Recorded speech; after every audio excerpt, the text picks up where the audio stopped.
डालम हम तहरा में। एक खोप में 4 कबूतर ओमे 2 गो बाड़ावा भौजी अपन। अरे अरे अरे अरे ई का कहत रहो?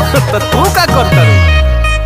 अरे हर साल डाले लो तू हमारा में, बाकियों सो डाले हम तहरा में। निशाना लगौले जो हो दिए के बनी। किस कलर की चड्डी पहने हो? बता दो ना। खोल के दिखा दी का। अरे चाहे डालो राम भोगी चाहे डालो पानी, कि सच कहतानी बिना चढ़िए के बानी। सच कहतानी बिना